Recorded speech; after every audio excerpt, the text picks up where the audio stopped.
Peng is the most destructive tropical cyclone. Now it's Typhoon Yolanda. Okay, so next slide, please.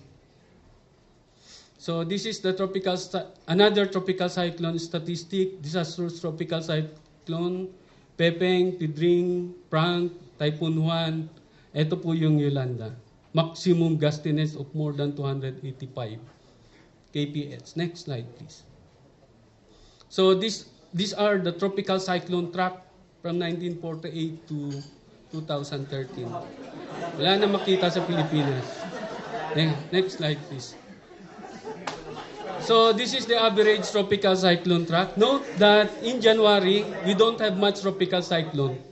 Ayan, even in February, wala, medyo nakakapagpahinga tayo. In March, it is the beginning of the increased number of tropical cyclone. Next. And then in April, these are the average tropical cyclone track. In May, in June, next. So in July, in August, and September, and for October, November, and December. Next. Mamaya papakita ko sa inyo yung tropical cyclone forecast for the next coming month. So what do we have in PAGASA? We have rainfall warning levels advisory, alert, and emergency available in our website. It is disseminated through SMS and through the internet. Next slide, please. Wala na akong panahon. Okay, we also have thunderstorm warning information. Nagagawa namin to. We could do this because of our radar capability. Now we have we have many radars, brand new operating and sustained operation. Next slide, please. And this is how we disseminate the information that we got. Next slide, please. And this is the classification of tropical cyclone. Remember that we don't have an official super typhoon.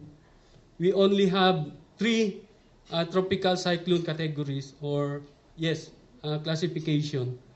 Super typhoon was coined by the Joint Typhoon Warning, JTWC. Okay. In Japan, they call that a super typhoon when the wind speed is more than 200 kph. From 200 kph and higher. Next. And this is the tropical cyclone naming. Meron na kaming set. We already have a set of names ready for each tropical cyclone. So you find your name there. Next slide, please. Next slide, please. These are the warning highlights. Severe weather bulletin, we issue that. There are 4 warning signal number. Each number is based on equivalent expected wind that a tropical cyclone might affect to a location. Lead time, approximate time that a tropical cyclone wind is expected to be felt in our location. Okay, when any public storm warning signal number is put in effect for the first time, the corresponding met conditions are not yet prevailing over the locality. Meron warning malayo pa, mga 18 hours lead time. Next. So now I move on to our main product, the seasonal climate outlook. I don't know how this will help you, but our clients are mostly in agricultural sector, the power generators, the water managers, and others. Okay, next slide, please. What we could offer is that we could describe the next season, weather system that might affect the country during the period from November to April. How does it behaves? You know, just like the onset of the rainy season, it does not, the onset varies from year to year. It might be earlier or it might be later. So next slide, please. So remember that, I would like you to remember that we express our classification of the rainfall based on the color. So it will be easier for the public to understand. we only have 4 colors. Yellow and red means below normal rainfall. Green is near normal, and blue is above normal. Next slide, please. So this is our rainfall forecast for November. This is the average wind direction, and this is the forecast wind direction. And these are the included in this slide is the rainfall forecast. This is the normal rainfall for each month, and this is how we interpret those information. So the red means way below normal, yellow means below normal, green near normal, and blue is above normal. Next slide, please. So we also come up with analysis of what kind of rainfall we expect for November against the rainfall that we observed last November, the previous year. So it will be easier for you to understand. So what I could show is that there are many red colors here or amber colors that tells us that the expected rainfall is below than what we have experienced last November 2013. Okay? Mas kukunti ang rainfall that we expect in most parts of the Philippines. Next slide. So, those information, click. It goes all the way to April. So that is the season. That is how we describe the season in terms of rainfall. Next. Click. Click.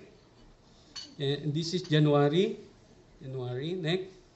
And this is for February. Note that most part of Luzon is expected to have below normal rainfall. Next.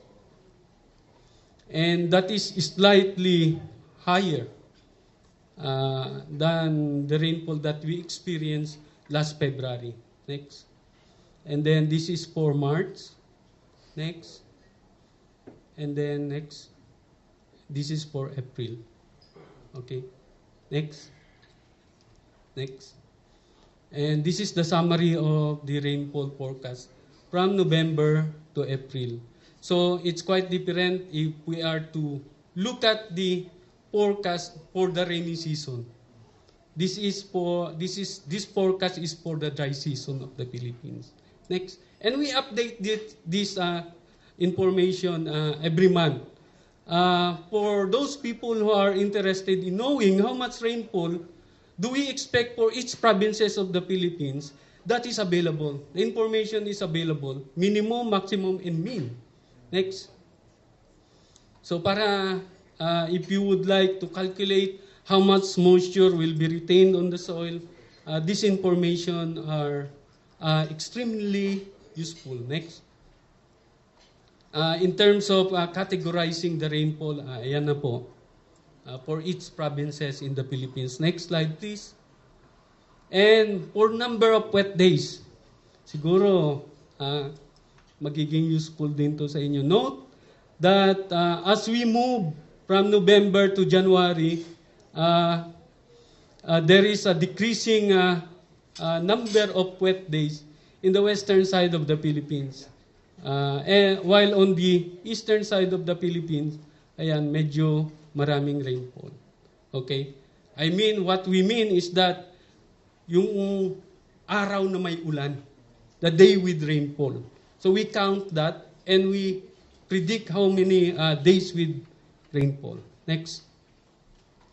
And we also come up with a summary for each region in the Philippines for the number of wet days, minimum, maximum, and mean.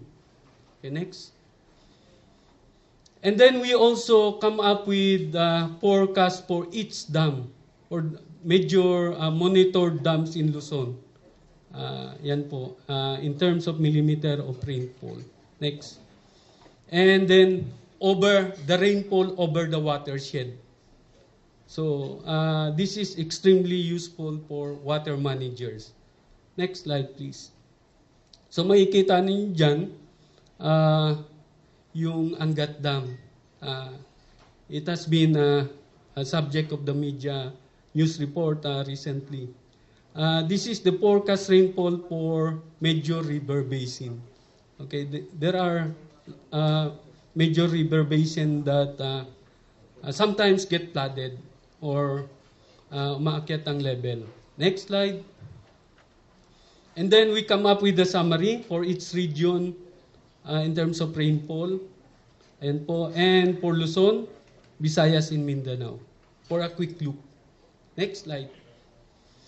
And then we have a customized information for each provinces. This map gives you the details of rainfall over a region. Okay? Pag tiningnan nyo kasi yung mga summary, hindi masyado malinaw.